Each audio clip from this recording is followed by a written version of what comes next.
সন্তান চাওয়া মানুষের সবচেয়ে প্রার্থিত ইচ্ছাগুলোর একটি, কিন্তু এই স্বপ্ন সবার কাছে বাস্তবে ধরা দেয় না।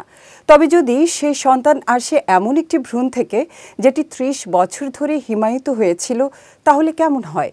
অবিশ্বাস্য মনে হলেও এমনই ঘটনা ঘটেছে যুক্তরাষ্ট্রের ওহাইও অঙ্গরাজ্যে। বিস্তারিত নুসরাত আহমেদের ডেস্ক রিপোর্টে। এটি কোনো সিনেমা নয়।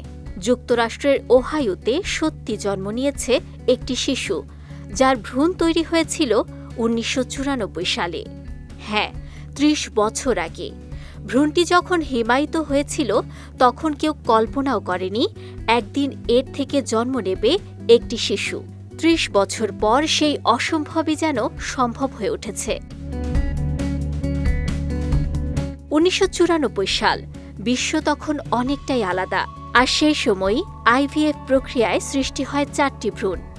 একটিতে জন্ম নেয় একটি শিশু, বাকিগুলো হিমায়িত করে রাখা হয় সময়ের গভীরতায়। ৩ দশক পর সেই ভ্রূণ থেকে যুক্তরাষ্ট্রের ওহাইওতে জন্ম নিল এক শিশু, যার নাম রাখা হয়েছে থাডিয়াস ড্যানিয়েল পিয়ার্স। ভ্রূণগুলোর মালিক ছিলেন লিন্ডা আর্চার্ড। সাবেক স্বামীর সঙ্গে বিচ্ছেদের পরও তিনি সিদ্ধান্ত নেন এই ভ্রূণ নষ্ট করবেন না।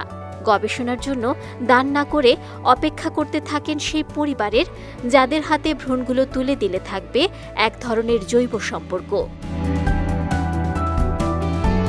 লিন্ডা যুক্ত হন খ্রিস্টান ধর্মভিত্তিক একটি সংস্থা নাইটলাইট ক্রিশ্চিয়ান অ্যাডপশনস এর সঙ্গে। তাদের স্নোফ্লেক্স প্রোগ্রামের মাধ্যমে লিন্ডার শর্ত মেনেই ভ্রূণটি দেয়া হয় পিয়ার্স দম্পতিকে, যারা শুধু একজন সন্তান চেয়েছিলেন, কোনো রেকর্ড ভাঙার স্বপ্ন নয়। টেনেসি রিজয়েস ফার্টিলিটি ক্লিনিক সফলভাবে সম্পন্ন করে আইভিএফ, আর সেখানেই তৈরি হয় ইতিহাস। বিশ্বের সবচেয়ে পুরনো হিমায়িত ভ্রূণ থেকে জীবন্ত শিশুর জন্ম। এদিকে শিশুটির জন্মের পর তাকে পেয়ে উচ্ছ্বাস প্রকাশ করেছেন তার পরিবার। শিশুটির জন্মদাত্রী লিন্ডসি পিয়ার্স বলেছেন, আমার পরিবার মনে করে এটি যেন সায়েন্স ফিকশন। বিজ্ঞানের এক বিস্ময়কর বিজয় এটি, সঙ্গে মানবিক সিদ্ধান্ত, বিশ্বাস এবং অপেক্ষার এক গভীর গল্প, যেখানে জীবন থেমে থাকেনি, শুধু সময় নিয়েছে একটু বেশি। নুসরাত আহমেদ, বিজয় টিভি নিউজ ডেস্ক।